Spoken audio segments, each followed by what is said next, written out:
कि मुझे लग रहा है कि अब कुछ वर्तमान लग जाना चाहिए। आपको भी उम्मीद है कि कुछ होना चाहिए?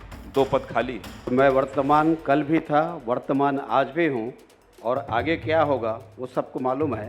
पूछूंगा जरूर आपसे कि मन में आपके होगा तो जरूर कि 2 पद खाली हैं, तो कहीं ना कहीं एक बार मेरे नेतृत्व को फिर से देखा जाए। इस सत्ता पक्ष और प्रतिपक्ष का इतना बढ़िया समन्वय रहा कि हम साल में 44 दिन 45 दिन तक विधानसभा चलाने में हम सफल हुए। इतने बड़े जवाब में मंत्री पद वाला जवाब नहीं आया अभी तक। मुझे लगता है कि जो आज कांग्रेस का जो हश्र हुआ है पूरे देश में, शायद उस पीढ़ी को कांग्रेस ने भुला दिया। पार्टी इसीलिए लगता है इनको जिम्मेदारी नहीं देना चाहती है कि भाई ये इतने मजे हुए हैं कहीं उलझते ही नहीं है। आप अपने डायरी में नोट कर लीजिए, जब मतगणना होगी तब नगरीय निकाय से लेकर के पंचायत चुनाव में हमारे जनप्रतिनिधि जीत करके आएंगे। सवाल जवाब का सिलसिला शुरू करते हैं। नितेश ने इतने पूर्व लगा दिए आपके नाम के आगे कि मुझे लग रहा है कि अब कुछ वर्तमान लग जाना चाहिए। आपको भी उम्मीद है कि कुछ होना चाहिए? 2 पद खाली। पार्टी को तय करना है, प्रदेश को तय करना है, और जहाँ तक वर्तमान और पूर्व की बात है तो मैं वर्तमान कल भी था, वर्तमान आज भी हूँ और आगे क्या होगा वो सबको मालूम है। तो भविष्य को हम अपेक्षा ही रखते हैं और अपेक्षा के साथ में जो जनता ने आशीर्वाद दिया है उन अपेक्षाओं को हम पूरा कर सकें और जनता के हित में हम काम कर सकें। ये जनता का आशीर्वाद है, वो उनके हमेशा काम आएंगे। धर्मलाल जी, मेरा सवाल आपसे ये है कि मैंने आपको विधानसभा अध्यक्ष के रूप में भी देखा है, मैंने आपको प्रदेश अध्यक्ष के रूप में भी देखा है, और मैंने आपको विधानसभा में तमाम विधायकों को, सत्ता पक्ष के हों या विपक्ष के, उनको शांत कराते हुए भी देखा है। आपके नेतृत्व क्षमता को भी देखा है। इस प्रदेश की जनता ने आपके राजनीति के तौर तरीके को भी देखा है। मैं इस सवाल को दोबारा नहीं दोहराऊंगा, लेकिन मैं ये पूछूंगा जरूर आपसे कि मन में आपके होगा तो जरूर कि 2 पद खाली हैं, तो कहीं ना कहीं एक बार मेरे नेतृत्व को फिर से देखा जाए। इसके बाद अगले सवाल में बढ़ूंगा। देखिए, मेरा सौभाग्य है कि अलग अलग दायित्व में काम करने का मुझे अवसर पार्टी ने दिया। जब विधानसभा अध्यक्ष की बारी आती है तो उसका लक्ष्य है कि विधानसभा हमारे जो छत्तीसगढ़ के हमारे सबसे बड़ी पंचायत है, और इस सबसे बड़ी पंचायत में जिन विधायकों को जनता ने चुन करके भेजा है, चाहे वो सत्ता पक्ष के हो या विपक्ष के, उन अपेक्षाओं को पूरी कैसे करें और उसके लिए ज़्यादा से ज़्यादा चर्चा हो, और इसके लिए समन्वय बना करके विधानसभा को चलाना।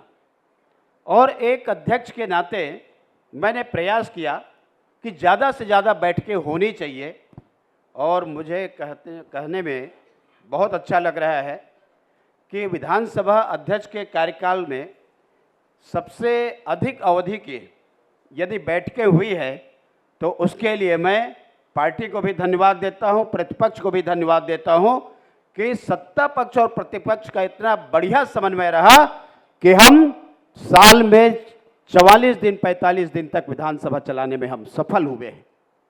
लेकिन जब नेता प्रतिपक्ष की बारी आती है तो आपकी भूमिका बदल जाती है। जहां सत्ता पक्ष और विपक्ष को लेकर के समन्वय बना करके विधानसभा अध्यक्ष के नाते आप चलाएंगे, तो जब नेता प्रतिपक्ष की बारी आती है तब ये प्रश्न ये उठता है कि सरकार के अनसुलझे बहुत सारे ऐसे जो कार्य हैं, हम विधानसभा के माध्यम से हम जनता के बीच में उनको कटघरे में हम कैसा खड़ा कर सकते। इतने बड़े जवाब में मंत्री पद वाला जवाब नहीं आया अभी तक।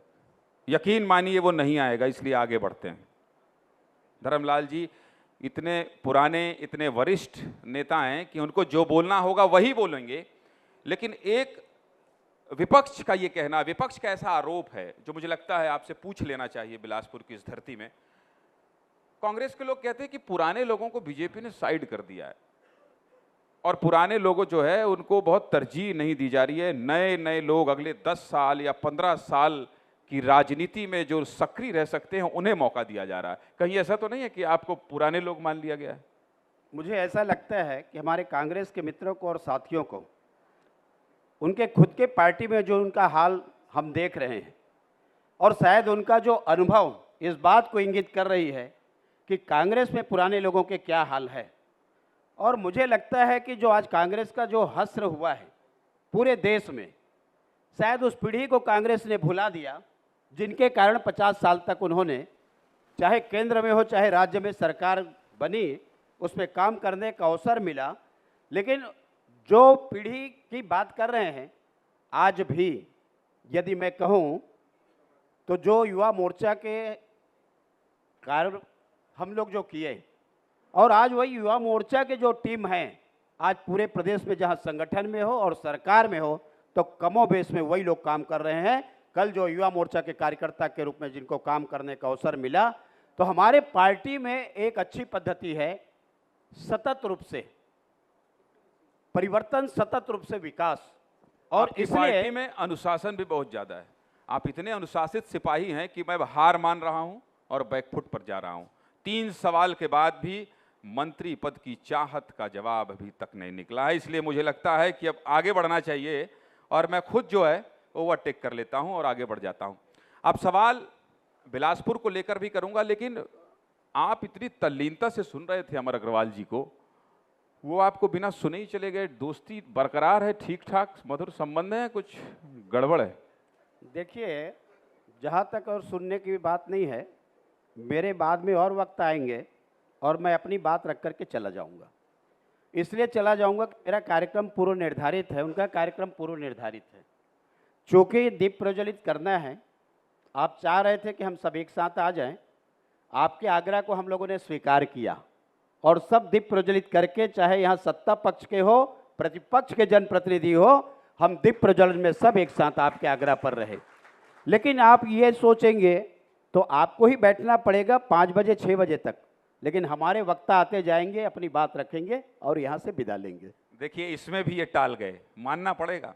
पार्टी इसीलिए लगता है इनको जिम्मेदारी नहीं देना चाहती है कि भाई ये इतने मजे हुए हैं कहीं उलझते ही नहीं है। मैं ये कह रहा हूं कि दोस्ती ठीक ठाक है कि नहीं है, सवाल मेरा ये भी तो था। ना बैठे चले जाएं, आप भी चले जाएंगे। संबंध ताल्लुकात अमर अग्रवाल जी से अच्छे हैं, क्योंकि मंत्री आपको ही बनना है, मंत्री उनको ही बनना है, इसलिए मैं पूछ रहा था। जहाँ तक हम लोग की दोस्ती की बात है, तो आपने विधानसभा के चुनाव में भी देख लिया कि साथ साथ हम लोग विधायक हुए। जहाँ तक सांसद की बात है तो हमने रिकॉर्ड वोटों से जीता, और जहाँ तक आने वाली तीसरी सरकार की बात है, हमारे मित्र बहुत सारे लोग बैठे हुए हैं, लेकिन आप अपने डायरी में नोट कर लीजिए, जब मतगणना होगी तब नगरीय निकाय से लेकर के पंचायत चुनाव में हमारे जनप्रतिनिधि जीत करके आएंगे। ये हमारा दोस्ती का बहुत बड़ा परिणाम आपके सामने निकल करके आएंगे। इसमें कोई शक नहीं है धर्मलाल जी, इसमें कोई शक नहीं है कि जब भी चुनाव आते हैं आप लोग एकजुट हो जाते हैं, और आपकी एकजुटता की वजह से कांग्रेस को मुंह की खानी पड़ती है। इसमें कोई शक नहीं है कि आप लोगों ने बहुत अच्छा परिणाम दिया। पानी ले लीजिए प्लीज। लेकिन मैं ये कह रहा हूं कि आज नगरीय निकाय चुनाव की घोषणा हो गई है, और नगरीय निकाय चुनाव की घोषणा के साथ साथ ही आप लोगों के पास, जैसा ब्रजेश जी ने अभी पूछा अमर अग्रवाल जी से, कि चुनौती आप लोगों के पास है, क्योंकि सारे जो महापौर हैं भी कांग्रेस के हैं। तो ऐसे में क्या तैयारी है आप लोगों की, और बिलासपुर को किस नज़रिए से आप देख रहे हैं, क्या परिणाम होंगे? अभी आप लोग बैठक से ही आ रहे हैं, मैं नगरीय निकाय चुनाव की घोषणा आज ही हुई है, इसलिए उस तैयारी पर भी आपकी प्रतिक्रिया चाहूँगा। देखिए, जहाँ तक तैयारी की बात है, पार्टी की पूरी तैयारी है। प्रदेश की हमारी बैठक हो गई है, जिलों की बैठक हो गई है, मंडल की बैठक हो गई है, संभाग की बैठक हो गई है। हम इंतजार कर रहे थे, अभी अधिसूचना जारी हो गई और बहुत जल्दी हमारे प्रत्याशी भी तय हो जाएंगे और मैदान में हम उतर जाएंगे। हम मैदान में उतरने की बात इसलिए बोल रहा हूँ कि मैदान में हम ठीक ठाक तैयारी के साथ उतर रहे हैं। परिणाम उसी का आएगा जिन्होंने काम किया है। तो जिनको काम किया है 2 चुनाव में जिताए हैं, और जिनको काम किए हैं तीसरी सरकार उन्हीं की बनेगी। छत्तीसगढ़ की जनता ने अपना मानस तैयार कर लिया है।